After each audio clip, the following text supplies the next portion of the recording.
Assalamualaikum warahmatullahi wabarakatuh. Perkenalkan, kami dari kelompok C12.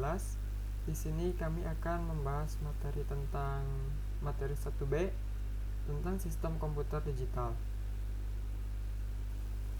Sebelumnya, perkenalkan, nama saya Muhammad Dapin Putra Pratama Arisandi dengan NRP 15/2022-246 bersama dua rekan saya yang bernama Zilan Azmi dan Helen Ayudia. Motherboard. Papan induk atau motherboard adalah papan sirkuit cetak utama di komputer. Komponen ini memungkinkan perangkat-perangkat elektronik penting pada suatu sistem terhubung satu sama lain. Misalnya, Central Processing Unit atau CPU dan memori. Berikut merupakan komponen-komponen yang terdapat di motherboard Asus iX B460M V5. Terdapat 14 komponen. Komponen yang pertama adalah CPU soket. Motherboard ini memiliki soket tipe LGA 1200 untuk Intel generasi ke-10, Pentium Gold, dan juga Celeron. Pada soket LGA 1200 ini memiliki kemampuan mendukung hingga 10 core. Pada komponen kedua adalah memory slot. Pada memory slot motherboard ini memiliki dua slot DIMM yang dimana satu keping memory slot berkapasitas maksimum 64 GB dengan modul DDR4. Dan komponen yang ketiga merupakan expansion slot, dimana di sini mempunyai satu slot kartu grafis PCIe generasi 3 dan slot jaringan PCIe generasi ketiga. Dan komponen yang keempat adalah fan header untuk memberikan daya pada kipas yang terpasang pada heatsink, prosesor, dan sebagai pendingin untuk prosesor. Yang kelima ada power connector. Power connector ini berfungsi untuk menyambungkan motherboard dengan power supply. Dan kami menyarankan untuk menggunakan power supply yang memiliki spesifikasi ATX 12V 2.0 atau versi lebih tinggi dan dengan watt minimum 350 watt. Pada komponen yang keenam merupakan M.2 slot KeyM. Di sini terdapat satu slot untuk SSD M.2. Dan pada komponen yang ketujuh ada SATA 6 GB per second. Di sini terdapat 4 slot untuk SATA 6 GB per second. Dan komponen yang ke-8 merupakan USB 3.2 Gen 1.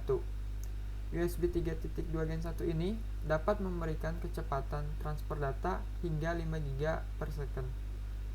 Dan yang ke-9 ada USB 2.0.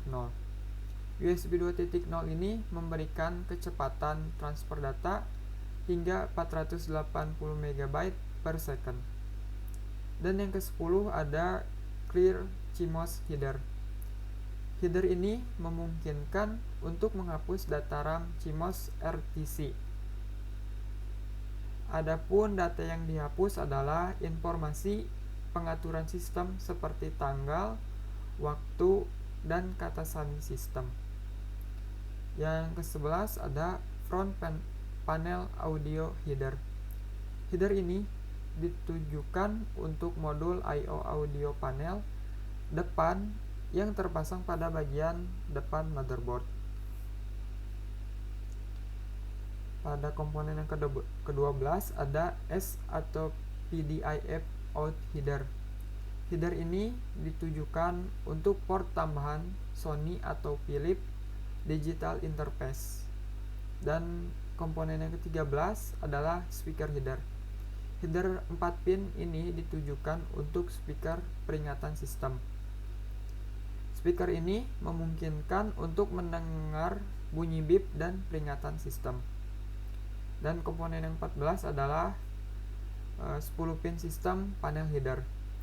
10 pin sistem panel header ini mendukung beberapa fungsi yang dipasang pada sasis, seperti yang pertama sistem power, yang kedua hard disk activity, yang ketiga power button atau swap off button, dan yang terakhir adalah reset button.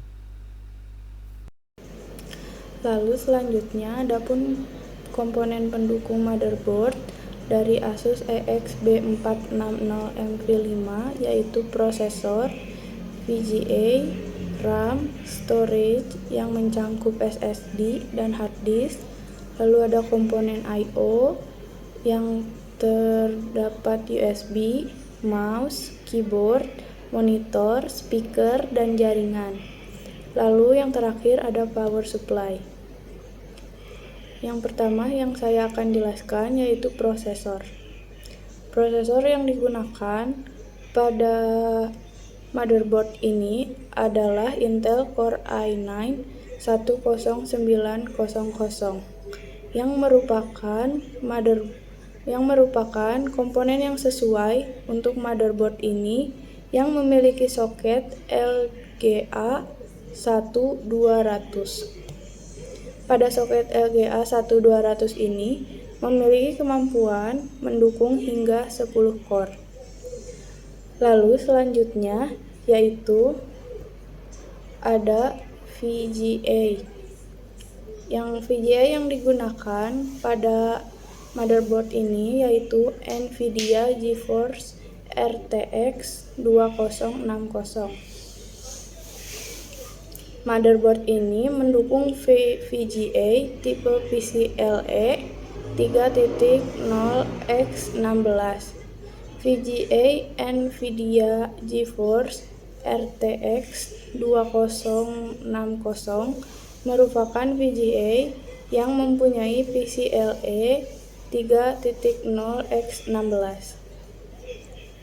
Lalu selanjutnya yaitu ada RAM. RAM yang digunakan adalah HyperX Savage DDR4 2800 MHz. RAM Hyper Savage ini memiliki kecepatan 2800 MHz dengan modul DDR4 berkapasitas 16 GB. Motherboard Asus ini berkapasitas memiliki 64 GB untuk satu keping RAM. Lalu yang keempat yaitu storage.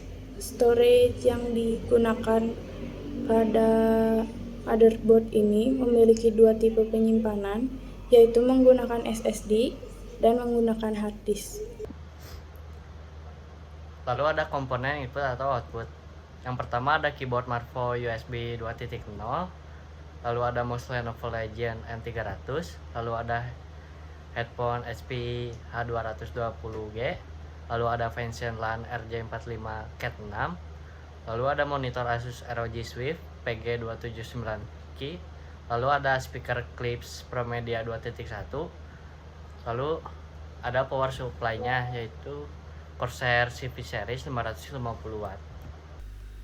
Berikut adalah diagram blok dari motherboard Asus EX-B460M V5. Dari gambar tersebut dapat dijelaskan sebagai berikut.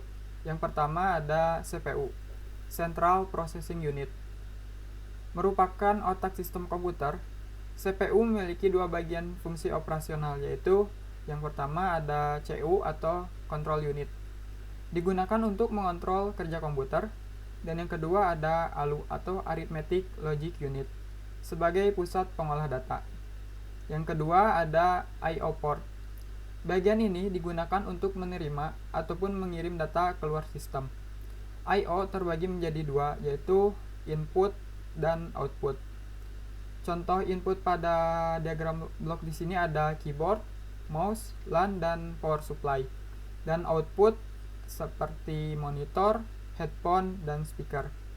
Yang ketiga ada memori. Terbagi menjadi beberapa macam, yaitu yang pertama ada ROM atau read only memory. Memori yang isinya tidak hilang ketika tidak mendapat aliran listrik, dan pada awalnya isinya hanya bisa dibaca atau read-only memory. Yang kedua, ada RAM atau Random Access Memory. Memori yang isinya dapat diganti-ganti selama komputer dihidupkan dan bersifat volatile. Contoh seperti RAM HyperX Savage DDR4 2800 MHz. Yang ketiga ada memori eksternal. Memori tambahan yang berfungsi untuk menyimpan data atau program, contoh seperti SSD WD Blue SN550 M.2 2280 dan harddisk WD Blue. Dan yang keempat ada interkoneksi antar komponen. Disebut juga galur atau jalur bus yang terdapat pada mainboard. Bus ini terdiri dari 3 macam, yaitu ada yang pertama data bus. Data bus dalam sistem komputer adalah kelompok jalur yang digunakan untuk mentransfer data antara berbagai modul dalam komputer. Yang kedua ada address bus.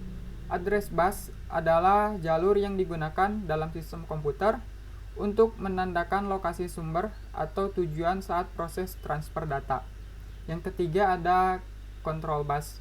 Control bus adalah sistem komputer jalur yang digunakan untuk mengendalikan pengguna dan akses ke data bus serta address bus. Demikian penjelasan dari kelompok kami. Mohon maaf bila ada kesalahan. Wassalamualaikum warahmatullahi wabarakatuh.